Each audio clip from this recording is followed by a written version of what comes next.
Welcome to the FNO InsureTech podcast, a place where movers and shakers from all points within the insurance ecosystem gather and discuss all things InsureTech. Here are your hosts, Lee Boyd and Rob Beller.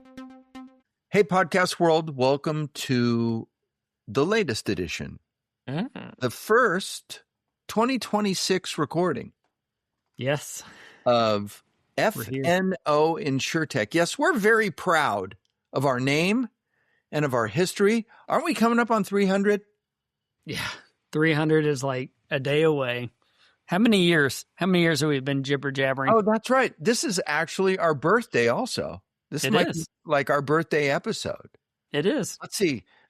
19 to 20, 21, 22, 23, 24, 25, 26. We're 7 years old, dude. 7 years. That's insane. That's unbelievable. How is that possible? I have no idea. I don't know how in the world we kept this thing going for that long. Especially since I'm only 6 years old. Or maybe my brain has the equivalency of a 6-year-old. One of the two. Well, that's probably true. But think about all the guests. Think about all the people that we've talked to. All the amazing conversations, all the knowledge that we've gained that we didn't even know existed over the past 7 years. I'm still trying to figure out that 2 + 2 equals. I just can't figure that out. But 1 + 1 = 3. But we have learned a tremendous amount. We've met. Here's the big thing. We've met a remarkable number of fascinating people, right? Yeah, I would say just a couple of weeks ago, you and I were brainstorming on the number of people that we've met. The names just kept rolling off, and our network has grown, and it's been great. It's been great, right? And today we have a guest who kind of has some similar credentials to what we do, for an entirely different reason. Right? Been around, and we got them through our network. That's entirely true. Thank you, Adam Kostecki. Stacey Brown, not the Stacey Brown who works at Alacrity with us. Stacey Brown, the founder and president of InsureTech America, formerly known as InsureTech Hartford, is our guest today. Yeah, we can't wait to talk to Stacey about what's going on, his journey, where in the world did this idea come from, and then we're going to spend a lot of time on his upcoming symposium that's going to be happening, when it's happening, where it's happening, why it's happening, and then after, we talked to him, and then he gave us a little insight into the conference, and it's sure going to be an exciting time. So yeah, I'm very excited about that one. As two jamokes who have attended a bazillion conferences, big and small. It looks like this one is going to be really interesting and really good and organized in a way that should be valuable. Agreed. To people who have interest in the innovation side of what's happening in insurance, which of course we do, don't we? We do. We do innovation. That's our thing. That's our thing. In fact, I'm not going to give anything away, but my friend Lee Boyd is kind of leading some major innovation at our company Alacrity right now, and a lot of innovation going on right now. A lot of exciting things. There's 2 letters that have to do with that. One might be an A, and one might be an I, but I don't want to give anything away. Yeah, obviously not. But I will say there's some exciting things happening. Exciting things. 2026, folks. Big year. Big. It's a big year. Big year. Big. And let's start it with a big podcast. Stacey Brown, founder and president at InsureTech America, and the guy who innovated and is putting on the InsureTech America Symposium coming up in April. Hey, everybody. We're here with a special guest who we've wanted to have on our podcast for a long time and are thrilled to have him here today. Big shout out to Adam Kostecki for his help in arranging this. We have with us today Stacey Brown, the founder and president of InsureTech America, formerly known as InsureTech Hartford. Welcome to the podcast. Welcome, Stacey. Thanks, Rob. Thanks, Lee. Good to be here. Excited to have you today. It's nice to have you. Are you in Hartford today? Is that where you reside? In Connecticut, but I don't live in Hartford properly. I work out of my home in a town called Colchester, Connecticut, which is about 30 minutes outside. Okay, City. a suburb, you might say. It's a suburb for sure. Cool. Well, How wonderful. before we have all kinds of questions to talk to you about, both about your organization and also about your upcoming symposium that you're getting ready for. But let's tell everybody, what is InsureTech America? What do you guys do? What are you, a company? Are you a nonprofit? What are you? Explain. So InsureTech America is a community of communities. So it all started. First off, it's a for-profit organization. It's all set up as an LLC, but it all kind of started by accident, based off of my passion and drive to just be a part of the InsureTech movement when it started forming in 2016, 2017, and so the idea is really to help drive innovation in the industry. And, that's my goal, is to be making an impact on insurance. It's something that's done really well for me as a career and allowed me to have a great lifestyle and raise some wonderful kids.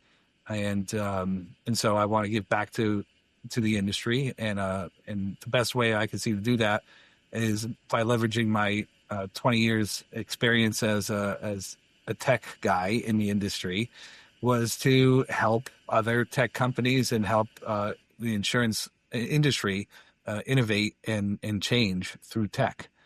And obviously we can see, the advances in AI over the last, let's say, 3 years, now has really been driving that at like a very fast pace.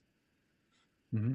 Cool. So what a community of communities, what do those communities do? They have symposiums. I mean, what goes on in your organization? It's a lot of events, right? It's about bringing people together to make connections and form ideas and take those ideas places that wouldn't happen ordinarily, right? So for me, for example, I spent a lot of years working in the industry. And all I really, really knew was what was inside the four walls of my organization. And that's where my focus was for most of that. I'd say for 15 years of it. I went to an occasional event or conference, but for the most part, I was super focused internally. And when I went outside into the outside world and started attending events more regularly and started hosting them, it really changed my perspective. And I thought I knew a lot about insurance from working in the industry for so long. But once I got outside those four walls of my organization, I realized I didn't know much about how the industry actually worked. And I'm happy today that I have a lot more knowledge and experience from doing this. And so that learning that I've experienced through engaging at a community level and industry level is a big part of it. So we do a lot of events to bring people together, right? And also innovation doesn't happen when one person is operating on their own. I mean, it can, but it's harder. A lot of innovation happens when chocolate and peanut butter come together, right? Like, you remember those old commercials, the Reese's peanut butter? Yes. Two people walking around the corner, they bump into each other. The chocolate bar falls in the peanut butter, and they're like, "Oh, this is actually pretty good."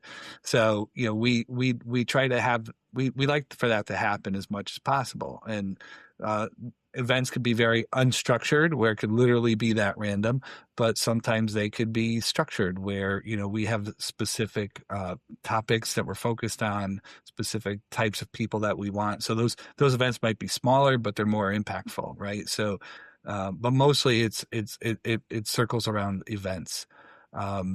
Personally, I do a lot of investing and advisory work as well, but I don't have a fund, right, other than my own funds. Mm-hmm. That's one way in which I'm different, I'd say. So you said that you've done a lot of learning by getting outside of your four walls. Take a second and share a lesson or two that has been important. It sounds like relationships are maybe a cornerstone, but please tell us. Well, definitely, my network is exponentially larger than it was 15 years ago, right? And that's just had to do with getting out the door and going to these places and meeting with people and shaking a lot of hands, attending a lot of happy hours and just getting to know folks. But what some of the things that I've learned, like, what's the difference between, a captive insurance company and an MGA, right? Yeah. Probably for a lot of people, that's like, duh, that's an easy one. But you know what? I worked in the industry for 15 years and I couldn't tell you what that was. Sure. Right. And so you're not alone. That's just like a low hanging fruit example of, things that you thought you knew the industry. I knew it very deeply in areas where I was focused. But it's a very large and broad industry, right? All the different business models and way things work, even like, is it an MGA or is it a wholesaler? You know what? Even the experts can't tell you that answer, right? So it kind of depends, because you got wholesalers that that start buying MGAs, so they've got MGAs in their practice, but then you've got MGAs that turn into wholesalers. They do wholesale business too. So there's a lot of mud in some of these spaces. Captives versus retention groups, and there's so many different ways in which the product is made between insurance and reinsurance. The product itself, whether you're talking about things nowadays like parametric insurance. One of our good friends is Sam Broomer, right? He's leading the parametric division at Norman Max, and he's got a whole new outlook on parametric insurance. But going back to the product itself, right? It comes in a lot of different ways and a lot of different permutations. A lot of ways for it to get to market, and then a lot of ways to acquire customers, and that's just everything I've talked about right now is just on how we get premium in the door, right? Right. And the whole service side of the industry. And like, I led the claims IT organization for a number of years in a large multinational carrier. And I thought I knew a lot about claims, and I guess I knew a good amount, but there's a lot in that space too. There's a lot of tech innovation, as you guys are probably aware, being that it's your space as well. But there's always, and there's, no matter how much you know, there's always more to learn. I've yet to run out of things to learn. So let's digress for a second and talk about how this thing started, and so that's what I'm not only us in. but our listeners can understand how InsureTech fill in the blank organizations work. You founded this in like 2016, 2017. And did you ever imagine that it would get to where it is? And how was it that you did it? Did you just say, I'm founding it? I mean, explain the story and explain I'd love to hear the story. How the organizations work. Sure. Yeah. I mean, it's definitely a story I've told before, but it's always fun. And if I go back to like 2015, 2016, I was working in a carrier and people started talking about digital and insurance and disruption. Investors were starting to put money into tech companies that were saying that they were going to disrupt the insurance industry through technology. The word InsureTech hadn't even really been created yet. And it was just, new tech and things like blockchain, right, was considered new tech. IoT was new tech, right, back in these days. And somehow or other, the people in San Francisco with all their money and high tech acumen were going to come in and start, disrupting. And, Lemonade, and, they came in with like peer-to-peer insurance as a business model, and B corporations and benefits. And like there were all these, buzz terms back in the day. And I was like, this is really cool stuff because they're talking about disrupting insurance with technology, and insurance and technology is what I, at that point, had spent about 15 years of my career doing. So I said, this really interests me. I want to be a part of this somehow. But there was nothing to be a part of. And it was this simple. I was walking out of this downtown Hartford. We used to have this little shoe repair guy. He was awesome, right? His storefront was right in the base of the Travelers Tower. And I walk out of there one day, and I just looked up at the building where I could see my company's logo, and I thought to myself, you know what? I'm doing it. I don't know what it is, but I'm doing it. That's exactly what went through my head at that point. All I knew was I wanted to be a part of something. I had no idea what it was going to be. I walked into this place. It was like Hartford Innovation Center or something like that. And I was like, what is this place? What do you guys do here? And they're like, oh, well, I don't know. I'm a college student. I'm just here for now. Here's my boss's business card. Maybe you can call my boss, and my boss can answer your questions. So that wound up leading me to another person, who eventually connected me with someone who was launching this place called Upward Hartford, right? So it was a co-working space, kind of like a WeWork of Hartford. And I remember, and this was before they officially opened, and they asked me, well, what you want to do sounds great. Because all I really wanted to do was bring people together from our industry to talk about how these startups were going to be disrupting us.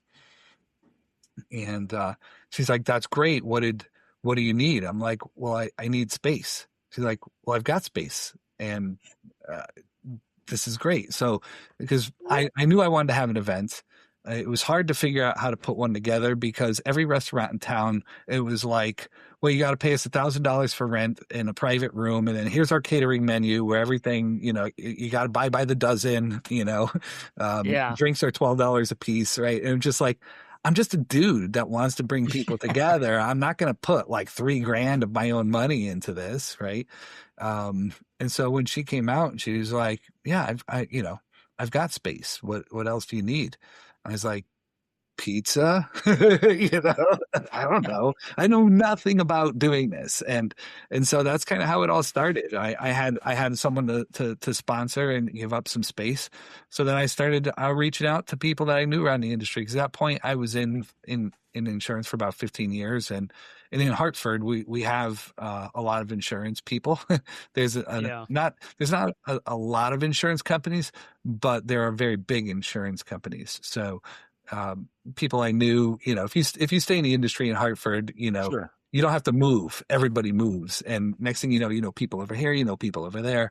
So I started calling, friends of mine and saying, we should get together and talk about this stuff. I've got this place they're willing to give us space. And that's kind of how the event scene started in Hartford. And everyone was like, Stacey, it was a great event. How do we do? When's the next one? I'm like, I don't know. Now, next thing I know, I'm planning another event. So it started on like about a quarterly basis, right? And the events just kept getting larger and larger. The excitement was building. I think our last event before the pandemic was a record breaker. We had like 130 people. It was a record breaker for us anyway. And then the pandemic hit, right? And so up to that point, everything we had been doing was local to Hartford because that's where I live and work. I'd say it was around 2017 when we actually gave it the name InsureTech Hartford. And there was some other stuff starting to go on in Hartford that I was also a part of helping get started. And we wanted to have an incubator in town, and they wanted to call it Hartford InsureTech Hub. I'm like, oh, that's going to be really confusing with InsureTech Hartford. So I went out, and probably one of the smarter things that I did in it, because I wasn't very structured about this at all. It was a side hobby passion project. But one of the things I did was I went and filed the trademark for the word InsureTech, and wound up getting that approved. So you actually have the trademark for InsureTech? Yeah. So for the word InsureTech? The word InsureTech. Yeah. Wow. Congratulations. That was clever. Right. And so I'm going to tie this in to something we talked about previously. So the main reason I did that was because I didn't want anybody coming along and telling me I couldn't do what I was doing. Right? It was self-preservation, really.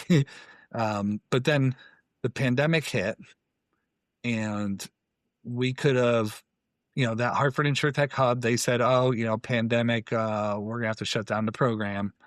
And I kept going. I said, "You know what? I know we can't get together anymore, but we're going to go online." And that's what we did. So we went online, we started running online events, and we went from having, 130 people at our event to 500-600 people. And these people were like all over the world, right? This was like tapping a vein, the right place at the right time. While the pandemic was really hard for a lot of businesses and it should have shut me down, I pivoted, and that actually kind of took the brand to a whole another level. Wow. So that gave you exposure far beyond the confines of Connecticut. That's right. Because I'll speak for myself and Lee. We heard about InsureTech Hartford a long time ago. We've been doing the podcast since 2018, 2019, and you were that was already around. Yeah, obviously. I mean, we weren't first. If I accredit anybody, I'd accredit the InsureTech London guys, right? Like they were the ones that they were Matthew Grant, Matt and Robin. Yeah, Matt and Robin. Yeah, like the first guys, and it was me watching my colleagues in the UK going to these InsureTech events that said, I want to be involved in something like that, and so I started organizing events here in the US. And there was a group that I think they ran an event before I did up in InsureTech Boston, which has since, gotten like they had a startup that got acquired, and now Ivans owns the InsureTech Boston brand. And once a year they have an Ivans themed event that they call InsureTech Boston. So, but that I'd say that they were probably the first ones in the US to use that term. But I actually to use it commercially, but I was the one who actually trademarked it. And so when I had this thing, we decided to call it InsureTech Hartford because, well, here we were. And then other people started, following suit, right? So there was, InsureTech LA, InsureTech, Denver. I remember I met David Gritz. He was InsureTech New York. Yeah. But before he started InsureTech New York, he was working with, I'm trying to remember, SVIA, the Silicon Valley Insurance Accelerator. Mm-hmm. I met him out there at one of their events, and he was running the startup program for them. And I learned that he lived in New Jersey. I'm like, well, what are you doing out here when you live in New Jersey? Why don't you do something like back home? And so in the early days, I think he hadn't even met Tony at that point. And so, but in their early days, we helped support them, told them what I was doing, what I knew, helped promote their stuff. And they were also, really helpful at getting word out in New York about the stuff we were doing up in Hartford. And to this day, we're still very, friendly and collaborative. In fact, David and I run a ski trip each year. The next one is coming up at the end of January. I'm not sure when it's air, but it might be done. It's investors and founders only. This is the 5th year of it. We even did it in Verbier, Switzerland one year. That's fantastic. Yeah, it's pretty cool. And this is like things that I've learned because of InsureTech, right? I learned how to ski. So when David, it was David's idea that he wanted to have an event that brings founders and investors together on ski slopes. And I said, yeah, that sounds great. Why don't we do it together? And he said, you want it? I said, yeah. Now all the only thing I have to do is I have to go learn how to ski. Because even though I've lived in Connecticut and grown up in the Northeast my whole life, I had never skied a day in my life. So you got to start at the beginning, right? You got to learn somewhere. Yeah. And so I did. So I learned how to ski. And that's kind of how that all. What a wild journey. Yeah. You never expected this out of your 2017 run, right? You never thought it would take on a life of its own. I didn't have any expectation. I just said, I'm doing it, right? I looked up at the building and I said, there's nothing going on. I want to be a part of something. I'm doing it. I'm making something happen. And there's absolutely no script. There's been some pros and cons to that approach too, because some of the folks, like they had specific reasons why they wanted their communities, right? For some of them, like the guys I mentioned up in Boston, like they wanted, it was kind of like a marketing engine for their startup. And I think there's been a couple, communities I've seen where that was kind of the motivation. David and Tony in New York, like they wanted to be VCs. That was their ultimate objective, and they're successful at that today. I'm happy to be an LP in both of their funds. And, there are other people like out in Ohio, the InsureTech Ohio guys kind of got, I'm not quite sure what started it all, but they wound up getting big support from Jobs Ohio, which provide them resources to be able to, get their organization going while they were maintaining their own full-time jobs. So, there's a lot of different communities out there, a lot of different stories behind them. Speaking of that, how did you? But you're more than Hartford. You started a few other ones, correct? And Right. And now they're all together under one banner. Yes. So, and that was kind of the buildup that I was getting to there with, there were these communities that, I watched kind of grow up. There were some communities that started and then kind of disappeared. They did one or two events and then disappeared. Like I think I saw that happen with InsureTech New York, actually. I saw that happen with InsureTech Chicago and probably, a couple others. And, but in 2023, the organization I was with, things, changed. We got bought out by a French parent, and, I was the offshore help, right? And the bureaucracy levels started to increase. I didn't have the autonomy that I enjoyed, but you know what? I had all the autonomy. I had enough autonomy to shoot myself in the foot with the InsureTech stuff that I was doing. I was like, you know what? That's a lot more fun and exciting.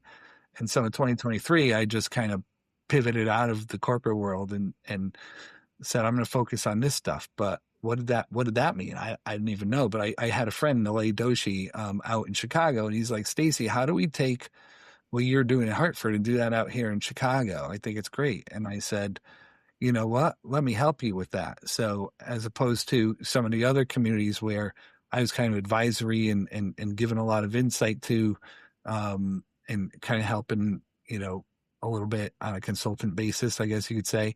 But it wasn't mine at the end of the day. I was just there giving out, free advice. And this time I thought, you know what? Let me be a part of it. And let me stay a part of it. So I said to Nalay, I said, let me help you with that. I have connections. I have a base to start from. I have years of learning at this point. Let's do it together. And that's kind of how it started. And then we went on in 2023 to also start working with some folks down in Atlanta. And then in 2024, there was more interest coming from other areas. So we ultimately went to Boston and launched InsureTech New England. So we couldn't call it InsureTech Boston because there was already a Boston group there. That wasn't really a group; it was more like a brand, right? So to avoid confusion around that brand, we launched InsureTech New England. And then we started taking a more regional approach. So we had, friends down in the Carolinas. So we launched InsureTech Carolinas. And we also had some friends down in Florida. So we launched InsureTech Florida. So now we had these 6 communities, and there's all this confusion in the marketplace, right? Because people are like, well, is InsureTech Denver you? No, that's not me. Well, what about InsureTech Chicago? Yes, that is me. Well, what about InsureTech LA? No, that's not me. Well, so I'm like, what do we do about that? So I had managed to buy the domain InsureTechAmerica.com through private transaction, thanks to my friend Stephen Goldstein, who had his first InsureTech exit by selling me the rights to InsureTech America. So I don't know if you guys know Stephen at all. He's a great guy. That's awesome. And so now I had this domain. I'm like, what am I going to do with it? And so I had all these communities. I said, you know what I'm going to do with it? I'm going to take all the 6 of these communities and just wrap it in this brand so that we can now know if it's not supported by us, it's not a part of InsureTech America. And so really, it doesn't change the business model. It doesn't change what we're doing, and we're hoping it doesn't take away from the communities. But I think it helps kind of clarify that we're this collection of communities, and it allows us to do some cool things. One thing, for example, is we used to sell sponsorships per community. Now you can sponsor InsureTech America and get exposure to multiple communities. Broadly, yeah. Yeah, that's smart. Sure. There's other things like events that we can do. We've done some cross community events online, and so there's more in the online space that we think we can do. We've for this year, for 2026, we're rebranding the symposium that we started in 2019 as the InsureTech Hartford Symposium. We're rebranding it now to the InsureTech America Symposium, because the growth of all these communities and the expansion of our network over time, it's far more than just Hartford, right? I would talk with people at large, corporations, and they'd say, "Oh yeah, we already do business with the guys in the Hartford area." I'm like, "No, you don't understand. We're more than just trapped in the Hartford, right? Like there's a big network that we have here." So I think the InsureTech America brand is coming at a good time for us. It's more representative of the network and the access that network has. So it seems like you're going to be able to do some really cool things with the symposium. And so are there new things that the audience can look forward to? Kind of how is it changing now that you're bringing all the communities kind of under this big umbrella? It's always been an evolution, and we've tried out a lot of new things over the year. And one of the cool things is when I do things and then I go to other people's events and now I see they're doing them too, right? And, one of those things was our content studio, right? So we launched the concept of content studio originally in 2024 at our event at Mohegan Sun, where it was really just about, for a small fee, you got to use our stage and stuff after hours to create pictures and videos of yourself, presenting and things like that. That's cool. And in 2025, we pivoted to an actual studio. So we created a space that was in the main area, and it was enclosed in a see-through material. And so we had, different media companies and podcasters and stuff using the studio all day. And because it was in a high traffic but low volume location, it caught a lot of attention. And so for the people that were running content out of there, it was easier for them to find people and guests and stuff.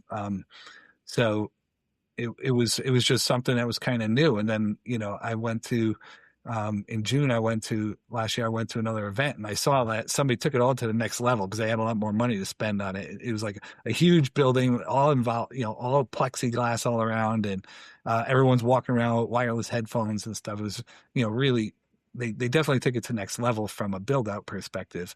But we want to leverage. We had a lot of success with that, and the people who participated in it really enjoyed it. So we want to take that to another level for this year. And in fact, we're going to use it to start creating engagement prior to the event this year. So great. Normally sponsors, most events, it's you pay your money, you to sponsor, you come in. If you got a booth, you set that up. And at the end of the event, you walk home with your leads and you start following up with them. And after 6 weeks, people kind of forget about you, right? So we're taking advantage of our media relationships and content studio concept to start prior to the event, the stuff that happens at the event, during, and then post event as well. So we'll keep expanding on that, because we know at the end of the day, one of the biggest value props that we have to offer for people is exposure to our network. So why limit it to what's going on at the event, which is still great, but we can add more value. So who comes to the event? Yeah, who is attending the event? You got your sponsors, you got people wanting to do it. Yeah. Who is your target audience, and why should they attend? There's a few different audience types, right? So I'll start with the insurance carriers, because if we bring enough insurance carriers, everybody else always seems to want to follow, right? That's just kind of the way that the industry works, right? I think events in general are always about attracting some kind of buyer so that the sellers will sponsor to be there, right? And so with insurance events, usually it's about how do we engage the carriers, and so we don't want what I've learned over time is just having a carrier there is not necessarily enough, right? Because like, let's say you get somebody who's 12 levels deep in the back office. It's great to have the logo there, but they're not an influencer to any kind of buying decisions, and they're probably not going to want to talk to you after the event, if they even want to talk to you at the event, right?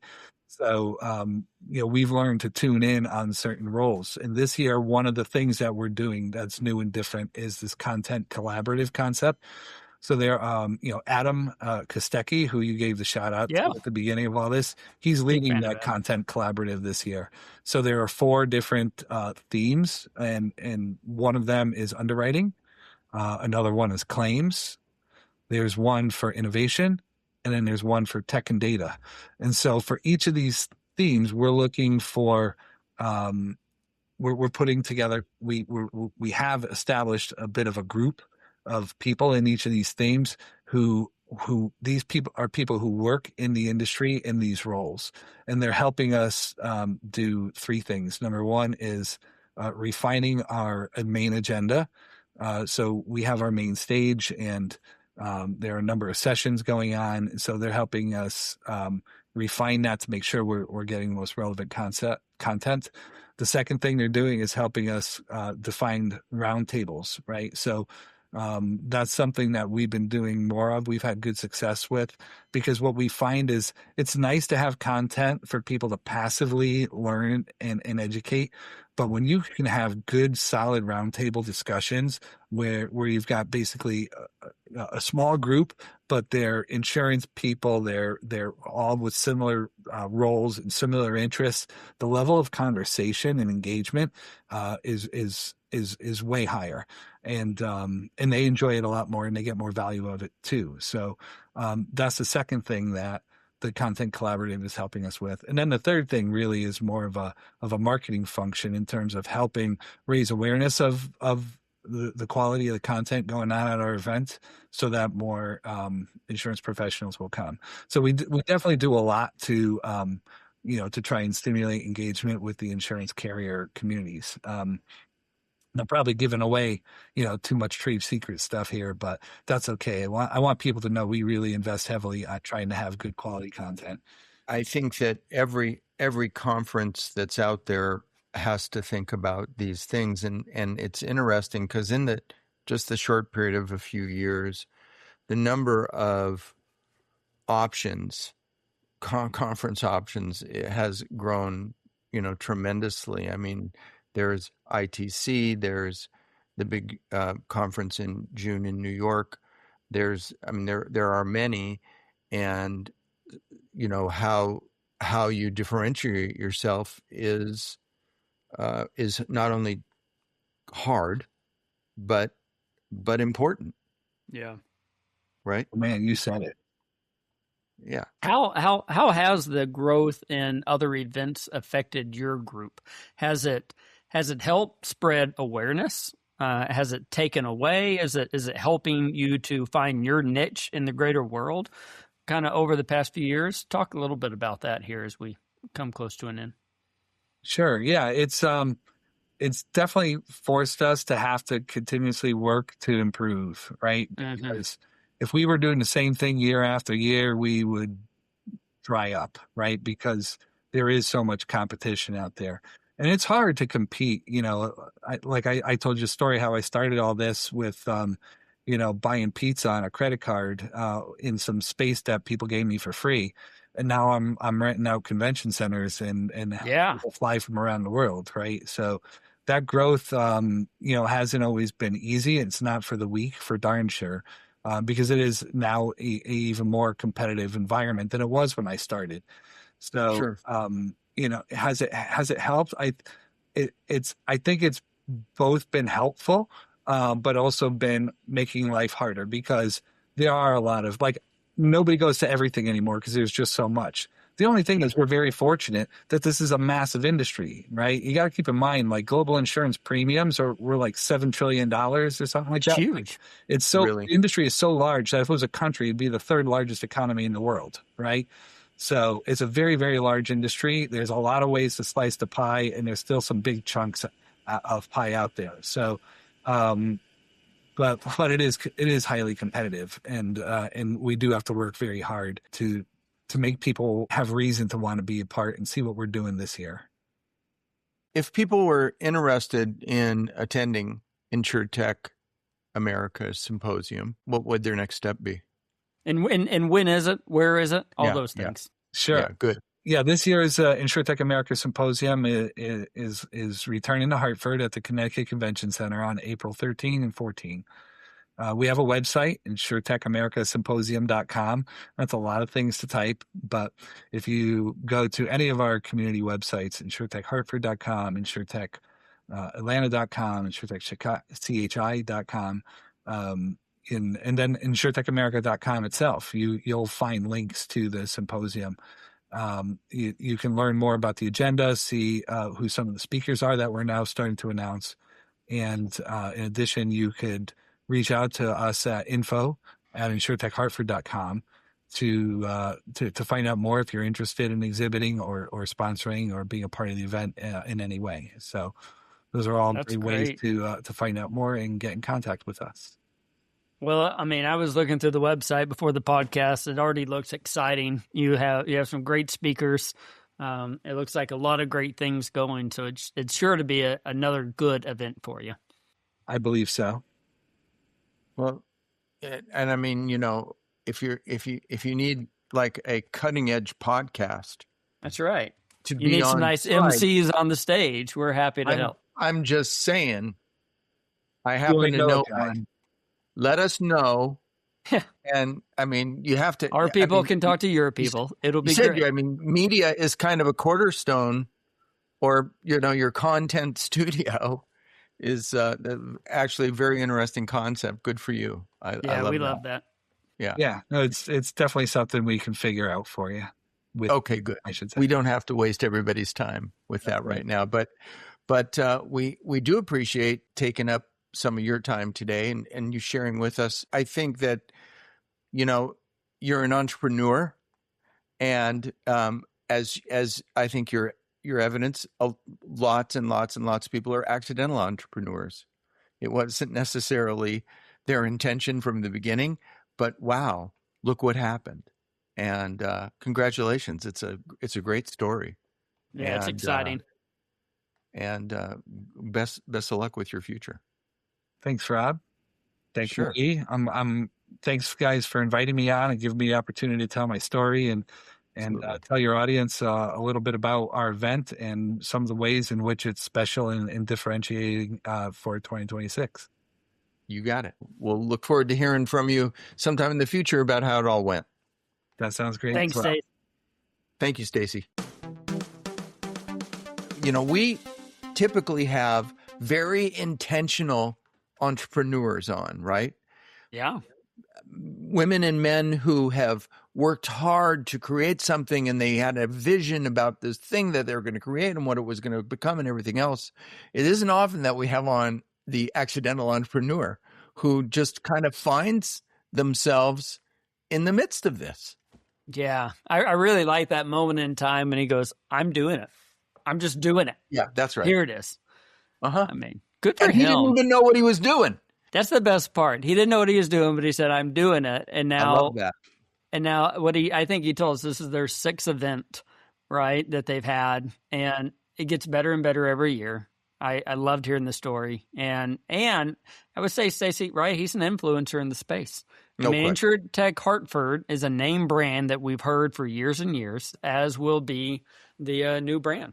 Yeah. Takes some courage actually to take something that is, but we see it all the time. I mean, look at CoreLogic, in our own space, and that changed their name. People do that. We've seen it, with different organizations over time. It takes some courage to do that, and we wish them all the best. And we thank you for being here, and thank Israel for everything that he does. Thanks, Israel. Thanks, Our Israel. intrepid producer. And to my co-host, Happy New Year. Happy New Year. And it's almost Valentine's Day now. By the time this goes out. Well, you had to ruin it, didn't you? Oh, I mean, they're listening to it. They're thinking New Year. Man, you're late. You had to. So listen, all you people out there, take care of your Valentine's stuff now. And until next time. Goodbye, everybody.